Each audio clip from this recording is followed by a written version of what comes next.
The world is not run by the smartest people. It is not run by the kindest, the most talented, or the most hard-working. When we look around, the people at the top, the ones who command attention, resources, and respect, often run a different operating system. We were taught that intelligence is IQ, that it's memory, logic, problem-solving, that if we become good enough, the world will reward us. That story was built for the workforce. It keeps us productive, polite, explainable. It teaches us to be useful, not powerful. But power doesn't crown the most intelligent. Power crowns the most aware. There is a form of intellect that lives underneath the surface, the ability to read hidden motives, to hear what is being said in silence, to detect status games before they tighten around our neck. Call it dark intelligence. Not evil, not villain. Dark because it looks directly at what most people refuse to look at. Self-interest, fear, envy, status, control, and the quiet incentives that move human beings like gravity. Here is the uncomfortable part. Most of life comes with a hidden curriculum, and we were never given the syllabus. Nobody sits us down and says, "This meeting is a test." Nobody says, "This compliment is a hook." Nobody says, "This person is measuring how much they can take." But the tests still happen. A joke at our expense is a test. A last-minute request is a test. Someone ignoring a message, then watching how fast we chase, is a test. A friend just asking questions about plans is a test. Even kindness can be a test. How much access is allowed? How much guilt can be installed? How quickly boundaries collapse? The difference between players and pieces is simple. Players notice the test. Pieces only feel the emotion. Most people sleepwalk through life, reacting to feelings they can't name, obeying social forces they can't see. They believe they are players, but they are being played. And if we're honest, we've all been there. We've all walked out of a conversation thinking, what just happened? We've all watched someone with less talent rise above us, not because they were better, but because they were sharper. They read the room. They read the incentives. They read us. Before we move ahead, subscribe to stay updated and support the channel with a like and a comment. So this is not morality class. This is survival class. Niccolò Machiavelli was not a villain. He was a realist living among delusional optimists. He understood the gap between how we wish people behaved and how they actually behave. And he knew that gap is where decent people get destroyed. A line of his still stings centuries later. People who live by how things ought to be often ruin themselves in the world as it is. That is not pessimism. That is calibration. If we're tired of feeling outmaneuvered, if we're tired of playing a game where everyone else seems to know the rules, it's time to install a colder kind of intelligence. In the next 25 minutes, we install 9 laws of dark intelligence. Not positive affirmations, not motivational fluff. These are psychological tools, defensive weapons, to dismantle manipulation around us and build mental autonomy. But there is a warning. This knowledge is irreversible. Once the strings become visible, the puppet show is over. We start noticing the lies in relationships, the power plays at work, the subtle tests people run just to measure what they can take. And we also start noticing something else, the weak parts of our own mind, the parts that still beg for approval, still chase certainty, still confuse attention for respect. If we are not ready to kill the version of ourselves that needs to be a victim, it's better to stop here.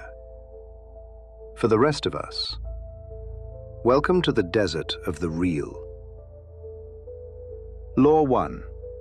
Selective silence. Most people talk to fill the void. They are terrified of silence, because in silence they have to face themselves. So they babble, explain, overshare, hand strangers the blueprint of their mind, and call it being honest. And in doing that, they become predictable.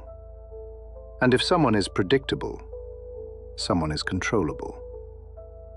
Dark intelligence begins when we stop using words to seek validation and start using words as precision instruments.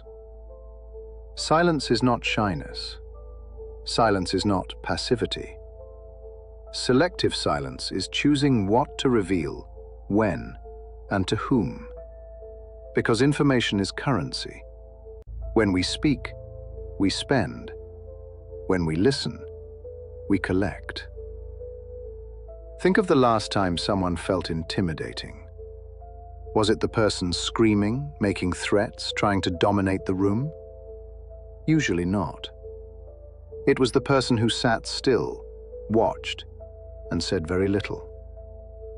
That silence creates a vacuum, and human nature hates a vacuum. People rush to fill it. They start talking. They reveal motives. They reveal insecurities. They reveal the exact lever that moves them. This is why silence is a threat. It forces the other person to project, and projection is confession. So the first practice is simple. We stop explaining ourselves when nobody asked. We stop defending choices to people who are not invested in us. We stop volunteering our position before it is extracted. We become black holes of information. We absorb everything. We reflect almost nothing. And then comes the second practice, the one that changes the way rooms respond to us. We use the pause. When a question is designed to put us on the spot, we don't rush to answer. We pause. 2 seconds. 3 seconds. We let the silence sit on the table like a weapon. That pause communicates 3 things at once. First, it signals that provocation does not control us. Second, it pulls more information out of the other person because most people hate silence and will keep talking to relieve their own tension. Third, it keeps the nervous system calm, so decisions come from strategy instead of anxiety. In my experience, the people who win conversations are not the ones with the fastest mouth. They're the ones with the slowest pulse. Silence is not the absence of sound. Silence is the presence of control. And once silence is owned, information starts flowing in our direction. In practice, selective silence has a tactical edge. When a price is named, silence forces the other side to negotiate against themselves. When a provocative comment is thrown, silence refuses the invitation to perform. Most traps require a fast reaction. Silence breaks the timing. A simple rule helps. Speak less when emotions are high, and ask more questions when stakes are high. Questions pull information without spending credibility. Silence creates pressure without raising the voice. And in rooms where everyone competes to be heard, the quiet person becomes the reference point, the one others check before they move. Law 2. Strategic amorality. This is where resistance shows up, because we were conditioned to view life through a moral filter. Good or bad, fair or unfair, right or wrong. That moralizing feels noble, but it can also become a chain around the neck. The Machiavellian mind does not first ask, is this fair? It asks, is this effective? The world is not a courtroom. The world is a battlefield of incentives dressed up as conversation. Strategic amorality does not mean having no ethics. It means ethics don't blind us. It means moral outrage does not replace strategy. Moral outrage is addictive. It makes us feel righteous. And while we feel righteous, other people move pieces. A predator hunts prey, not because it is evil, but because it is necessary. A storm destroys a house, not because it is malicious, but because nature is indifferent. We suffer when we project moral expectations onto a chaotic universe and then demand reality behave like our ideals. So when betrayal happens, the moral mind screams, "It shouldn't." When opportunity slips away, the moral mind collapses into, "It wasn't fair." Dark intelligence steps outside emotional judgment and studies mechanics. When an attack comes, we don't waste energy being offended.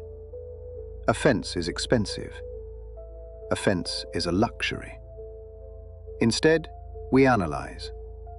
Why did it happen? What do they want?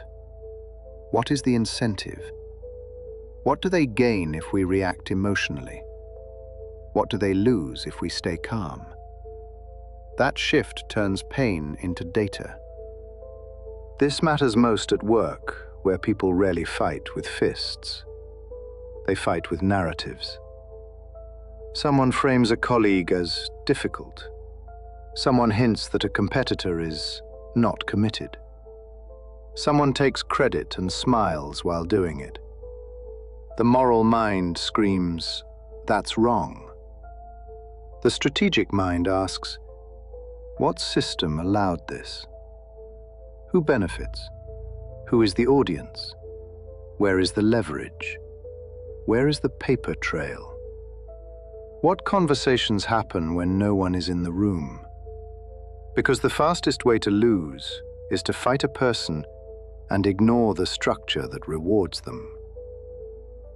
Strategic amorality does something else. It removes surprise. Surprise is the manipulator's weapon. The trap relies on the thought, "This can't be happening."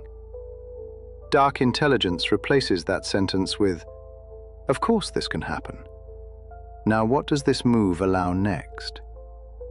That question turns chaos into a chessboard, not because we become heartless, but because we become awake. Law 3. Controlled vulnerability. There is an amateur version of darkness, the person trying to look cold. No smiles, no warmth, no human texture, just armor. That isn't strength. It's insecurity dressed as discipline. True dark intelligence understands a simple social truth. Humans trust what feels familiar, and humans attack what feels untouchable. If we appear too perfect, too cold, too invulnerable, envy forms. And envy creates enemies who want to see blood just to prove humanity. So we give the room a flaw, not a real weakness, a curated imperfection. A harmless crack that lowers defenses and makes people feel safe. Maybe we admit being terrible with technology. Maybe we share a story that makes us look human, not heroic. Maybe we ask for a small favor that costs almost nothing. This is not begging, it is psychology. People bond with what they invest in. When they help, the mind justifies the help by assigning value to us. The relationship feels more real because they participated in it. Controlled vulnerability is not opening up. It is perception management. We show a scratch on the arm so nobody notices the blade in the sleeve. We offer a small weakness so the real strengths remain quiet. We become relatable enough to avoid becoming a target, while the real plans stay hidden behind the curtain. There is a danger here, and it matters. Manipulators love vulnerability because it functions like a hook. They ask personal questions too early. They demand emotional access before trust exists. They pressure for secrets and then call it closeness. So the rule becomes, we never bleed in front of people who would drink it. Earned intimacy is slow. It's proven over time. It's tested through consistency, not emotion. If someone wants the deepest story in week 1, the desire often isn't connection. The desire is access, and access is power. Law 4. The mirror. We live in the age of narcissism. Everyone is obsessed with their reflection. They are starring in their own movie and everyone else is an extra. The common mistake is trying to become the star in their movie, trying to impress, trying to prove intelligence, trying to earn approval through performance. Dark intelligence does the opposite. It becomes a mirror. A mirror doesn't compete. A mirror reflects. If they are excited, we match energy. If they are tense, we lower the temperature. If they use certain words, we echo them. If their posture leans in, we lean in. If they lean back, we lean back. Then something happens. They stop seeing us and start seeing themselves. And people love themselves. So they leave thinking, that person gets me. That person is sharp. That person is different, even if we barely spoke. This is not about becoming a people pleaser. It's about creating alignment long enough to observe. While they enjoy their reflection, we gather data. What do they complain about? What do they brag about? Who do they blame? Who do they praise? What do they avoid? Those patterns reveal the operating system. The mirror also exposes manipulators. Manipulators hate mirrors because mirrors don't react. They want emotion, reactivity, imbalance. They want a predictable trigger-response loop. So when buttons get pushed and a calm reflection returns instead, control slips from their hands. A practical move. When a jab lands, we don't counterpunch. We name the emotion. That sounds frustrating. Then we pause. That single line disarms more than an argument, because we aren't fighting content, we are exposing pattern. The mirror has no ego, it simply reflects.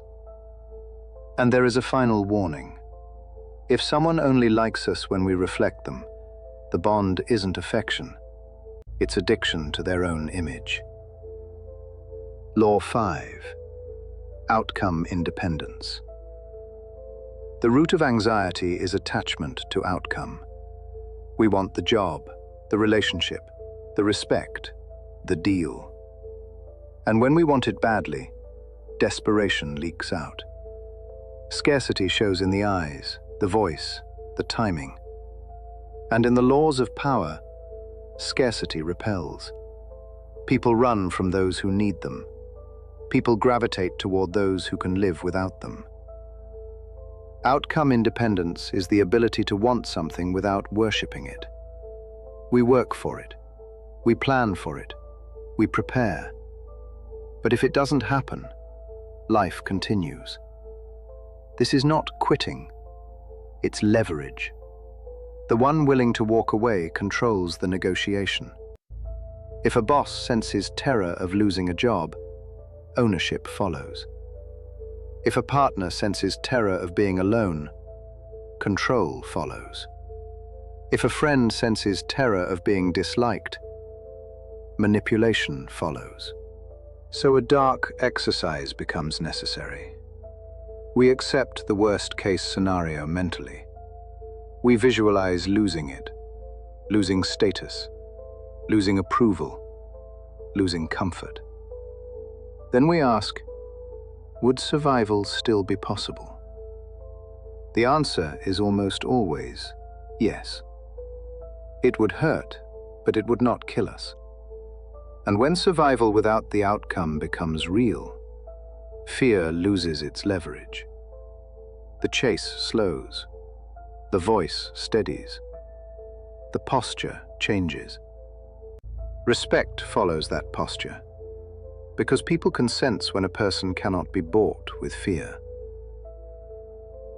Outcome independence becomes even stronger when options are built.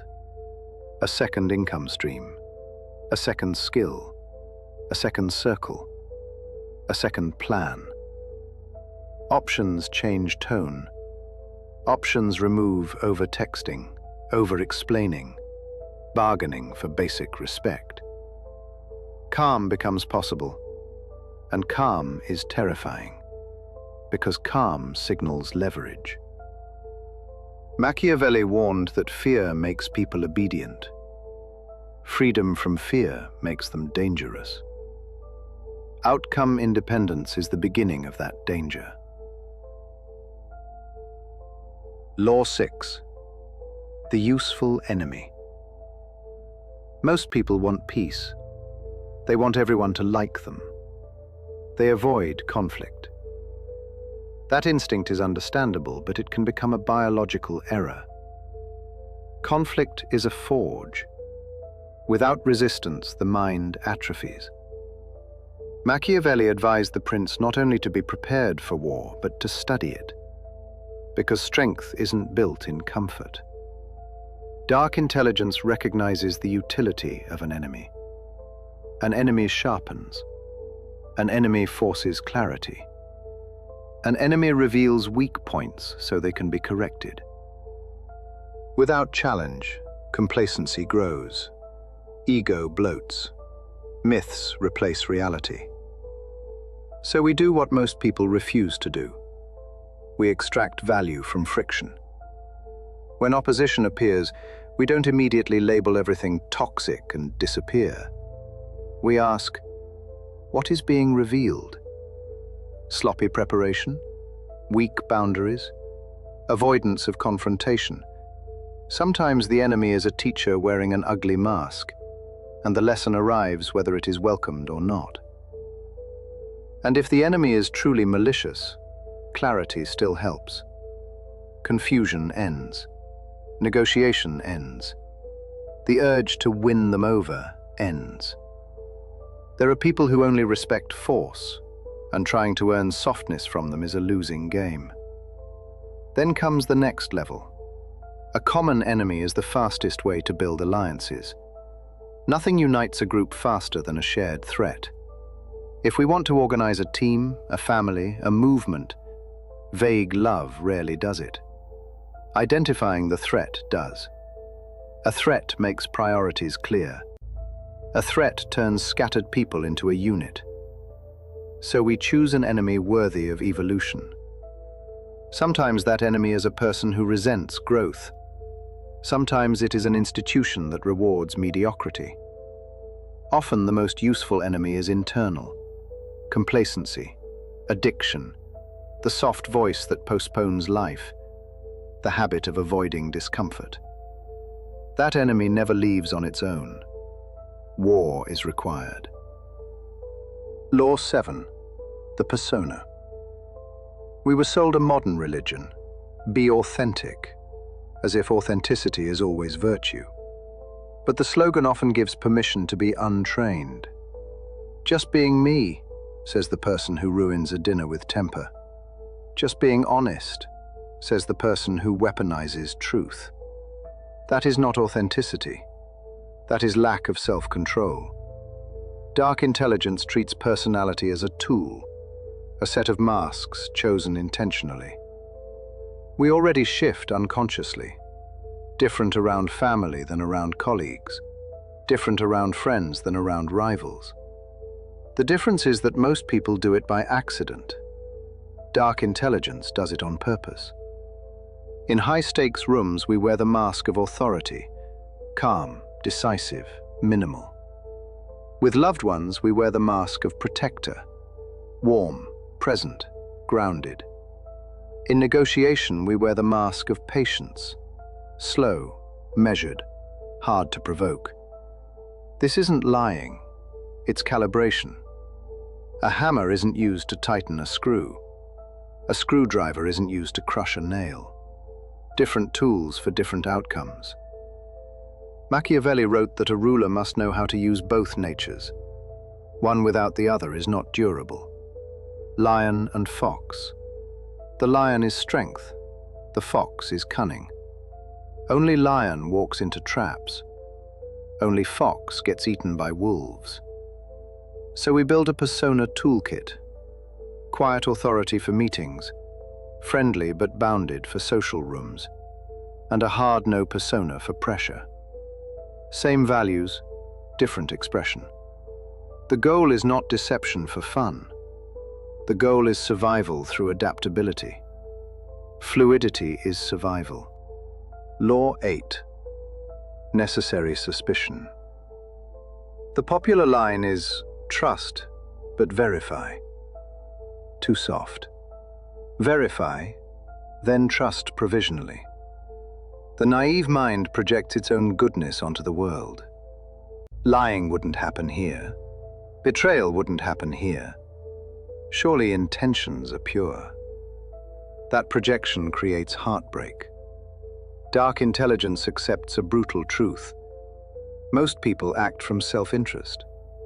Sometimes noble, sometimes selfish, but always present. This is not bitterness. This is wakefulness. Necessary suspicion is not paranoia. Paranoia is fear without evidence. Suspicion is attention to detail.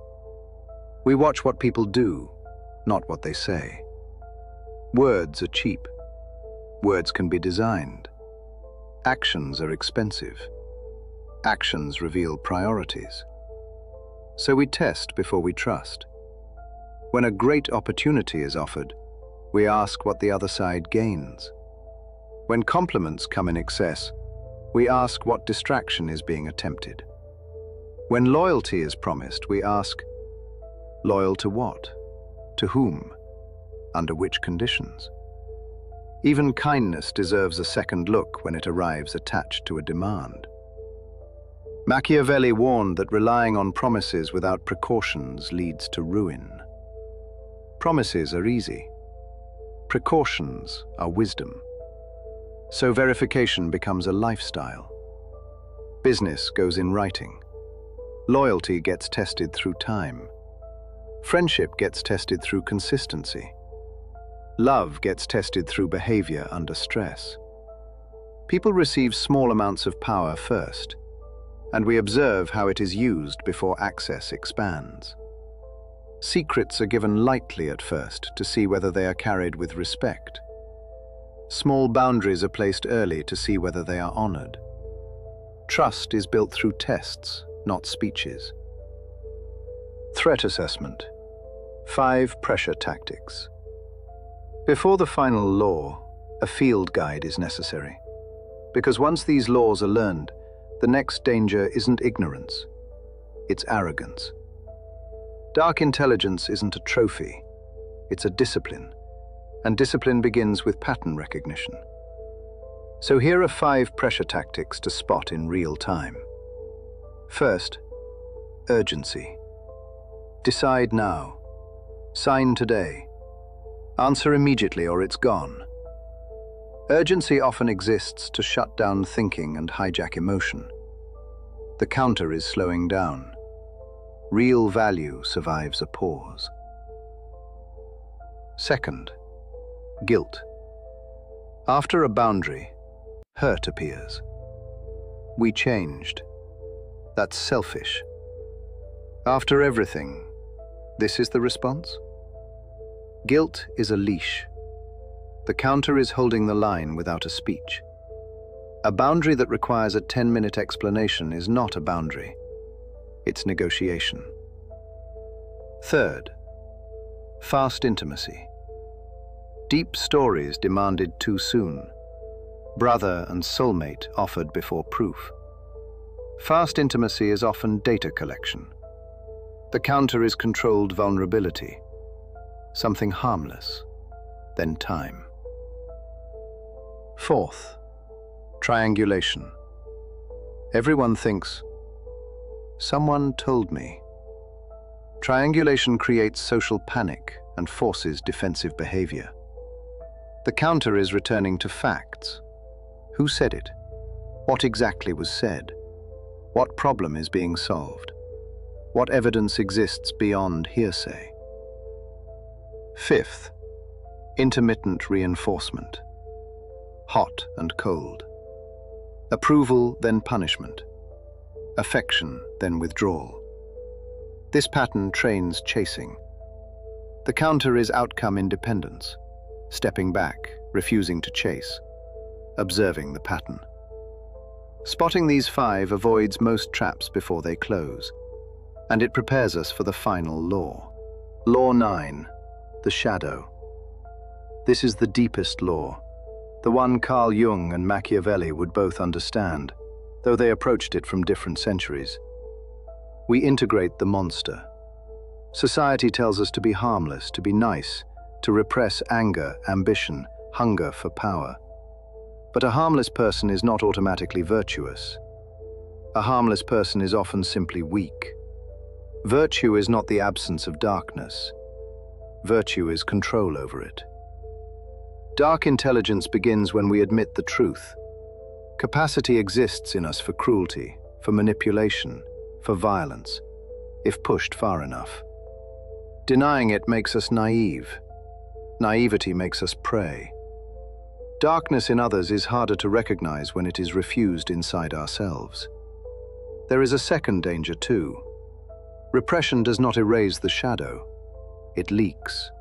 It emerges as passive aggression, resentment, addiction, and self-sabotage. The shadow always collects payment. It either becomes a weapon under discipline, or it becomes a prison under denial. So we bring it into the light. We look at it and say, I see it, and it works for us. This isn't a commitment to villainy. It's a commitment to disciplined danger. It's learning to hold anger like electricity, contained, purposeful, not random. It's setting boundaries without shaking. It's saying no without speeches. It's walking away without revenge fantasies stealing sleep. In my experience, suppressed anger is the real poison, because it turns into self-hate and procrastination, and a quiet life resented from the inside. Integrating the shadow means innocence stops being a mask. Responsibility replaces it. Because when we know destruction is possible and restraint is chosen, that is strength. That is why Machiavelli's ideal leader was not a saint. It was a realist who understood that sometimes hard methods prevent greater harm, and that appearing good while knowing how to be dangerous is often necessary in a world that rewards neither purity nor weakness. Peace by weakness is not peace. It is surrender. Peace by choice is power. These 9 laws are not a checklist. They are a filter. From this moment on, we walk into rooms differently. We hear the silence that screams. We see the mirrors people hold up. We spot the lions, the foxes, the tests, the traps. We are no longer civilians in the war of the mind. We are combatants. But power carries a burden: isolation. When waking up happens, it becomes obvious how many are still asleep. Distance grows between us and the old version of life. Old friends may say we changed. Colder, quieter, harder to read. Let them. That is the shedding of victim skin, the shedding of validation hunger, the step into outlier territory. And the final question becomes simple. Do we have the stomach to live awake? Most will hear this, nod, then return to being prey. Back to complaining, back to hoping the world becomes fair. But if we're still here, still listening, something in us is done sleeping. So we take one law today and apply it immediately. One pause, one boundary, one test, one moment of silence, one decision to stop chasing. If this is the path, we stay with it. The rabbit hole goes deeper than this. and this is only the beginning. If you haven't already, like, comment, and subscribe to support our channel, and we will see you in the next video.